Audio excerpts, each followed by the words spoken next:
backgrounds coming from the Big Ten. We're going to get well-coached, disciplined, physical, a little bit bigger, just as athletic teams. I think, especially on the road, you're going to get some rabid fan bases. I think we've got our work cut out for us. Big Ten was the first or second best league in the country last year. We get, I think, 3 games this year against Big Ten teams, and so it's a good opportunity for us to prove ourselves and to kind of carry a little bit of carry the flag a little bit for the MAC, and obviously got an opportunity to have a couple big RPI games here on the road.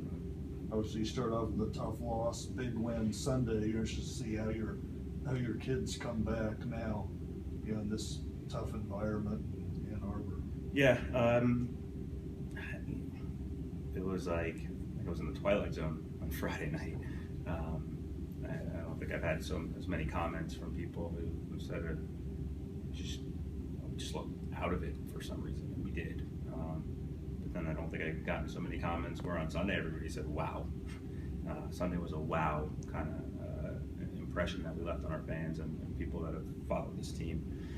And so, yeah, I'd like to have another wow on Friday night, this upcoming Friday night, and instead of a head scratcher. But I think our kids learned a big lesson on Friday, and so much of it was just mental, preparation. But kind of heading into this game on Friday against Michigan, it might be a little bit better for us to get away for a big game versus being at home. I'm sure, I know you said, well, I'm sure after eyeballing the tape, there were some areas I'm sure you're concentrating on in training. What are some of the things you're looking to clean up? Yeah, we just made so many mistakes on Friday night. It wasn't that hard. I think the 15 minutes of film that I stayed up until 4:30 in the morning pulling apart took about 3 hours for us to go through on Saturday morning. But they were such small little detail type things, and whether it was where we were trying to penetrate in the final third, whether it was how close we were defending in terms of marking our men. There were just little tiny things that needed to get cleaned up. And to be quite honest with you, it wasn't that hard for us to clean up as a coaching staff. It was literally just the kids going out and executing what we needed them to execute. They did a much better job of that on Sunday. Confidence is such a big part of the strikers' position. When you have that, it really means everything. Have you sensed it in training this week after the performance in San Francisco? Those guys are really helped. Yeah, I'm not sure that there was any confidence issues. I think in a way maybe we were a little overconfident heading into Friday night, and we missed chances. We had 2 unbelievable chances from inside the box, one with the goalkeeper, and we literally didn't even hit the target with. I think it was a little bit of disappointment, but I don't have confidence issues with this team. If anything, we've got 4 or 5 different guys who can score, and we saw that on Sunday, and I've been saying that all along. I think Jamie Merriam hitting a couple probably gives him the confidence now. Okay, maybe I can get on a little bit of a run now.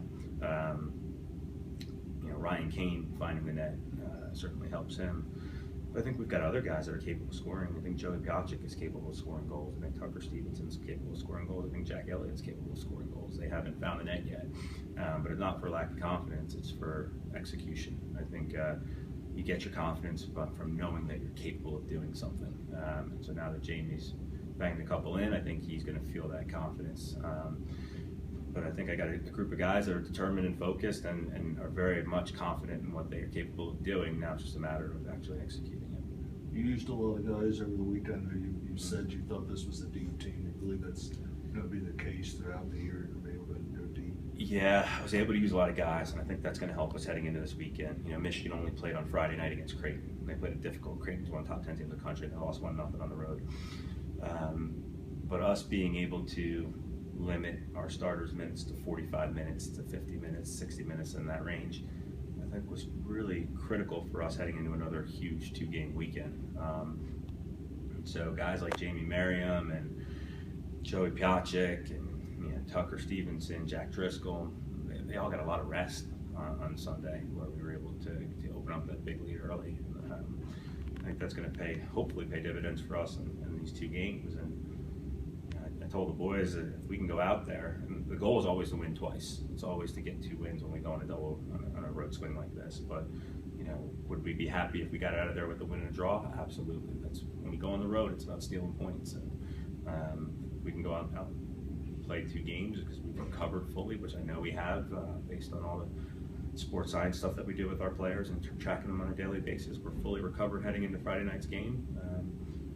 I'll be very, very pleased if we can go out there and get a result here on Friday night and find a way to find a win. From a health perspective, you came out of the opening weekend in pretty good shape. Yeah, we came out healthy. Obviously there's soreness and some bruising and that kind of stuff, but nothing that's going to keep anybody from being able to perform this weekend. When you take a look at these matchups this weekend, and each team you face may be different, what do you think will be the biggest challenges for your team this weekend? Wow. We've spent a lot of time over the years kind of developing the best way to attack our opponents. And with this group in particular, I think it's a little bit more about us. And so our focus this week has been more about what we need to do more so than what we're going to see in Michigan and Michigan State.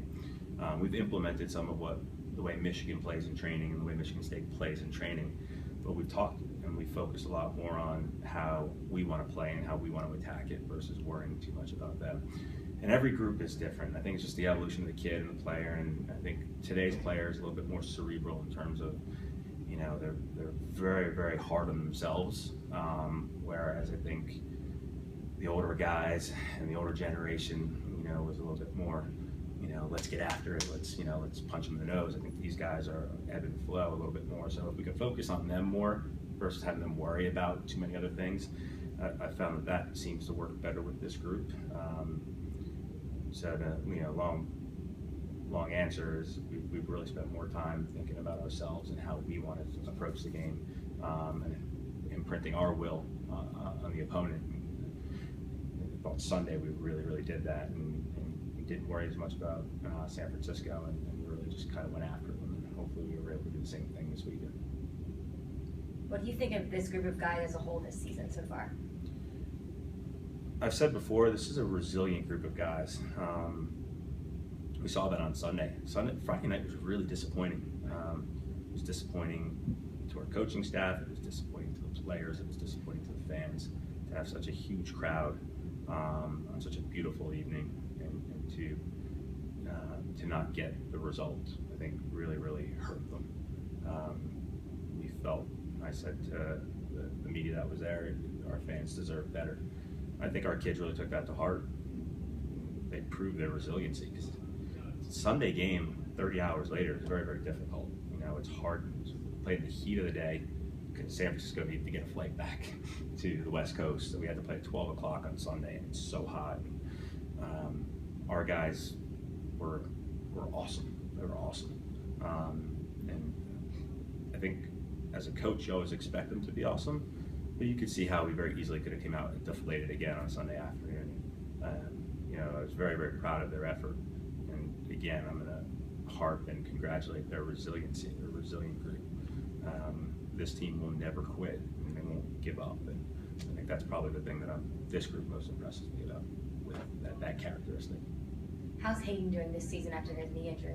Yeah, it's great having Hayden back. He played 90 minutes in both games. And the kid's a warrior. We missed him last year, big time. And I think in his senior year, it's important that he obviously has a good year and he's healthy. And I think from our team's perspective, they see Hayden as just a rock. So to see him go down last year was, I think, pretty disappointing for everyone, because he is a rock. But I thought he's come in his first 2 games so far this fall, and he's been tremendous. And we were lucky enough after his surgery last year that we had him this spring too, so we were able to kind of build him back into where he is now. But Hayden is Hayden. He's consistent, nothing flashy, nothing over the top. He just gets his job done. And that's, I think, the thing that we as his coaching staff and his teammates appreciate the most about him. Your team. Oh, sorry. Go ahead. Your team is really unique. You have a lot of different international players. How has this affected the team chemistry and the team? Have there been hardships or positives that come along with having so many different cultures? I think it's supposed to be the whole experience of this age group, being a college student, it's meeting new people and engaging in some different cultures and getting to know people that are outside of your comfort zone. Whether it's Trevor Moon, who's grown up in West Virginia and never left the state of West Virginia, or somebody coming from the West Coast. Now you've got kids from Germany and Brazil and Jamaica, and there's, without a doubt, I think it's probably tougher on those guys than it is on the kids that have been here. But I think it's supposed to be an experience. It's supposed to be a holistic type of approach to developing young men. And I think by these guys being able to identify or not identify and then learn how to identify with people from different cultures, you look at what's going on around the world today, and I think we're doing it right here by kind of exposing these guys to different people and different things, and they learn to adapt, they learn to appreciate each other's strengths and their weaknesses, and certainly gain an appreciation for the lifestyles and backgrounds that they come from. And what about the soccer aspect of that? Because there's a lot of differences culturally around the world with how you play the game. How's that? Have they brought that here to your team here? Yeah, I think we ask all of them to bring, whether they're from another country or they're from down the road, to bring what their strengths are to our program.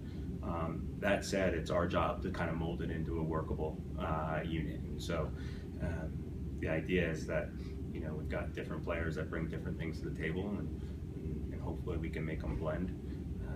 We think we can make them blend before we get them here. Sometimes it doesn't always work out that way, but everybody has strengths and weaknesses. We try to focus on their strengths more so than their weaknesses.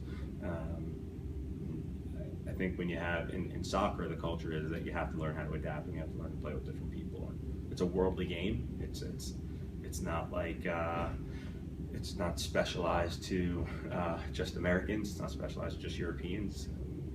I think it's easier in what we like to call football and culture to get those different personalities to blend. One more question. So many teams across the board in all sports kind of can struggle, and then halfway through the season they get their wake-up call and then they pick things up and it might be too late. Speak to the importance of, like you say, getting that wake-up call so early on to regroup and then Sunday come out with a big one. It's been our last 2 seasons in a nutshell. We've started slow, and we've gone on huge runs in October. Unfortunately, those huge runs have been late. They've been too late. And so for us, one of the things that we talked about was having a great September.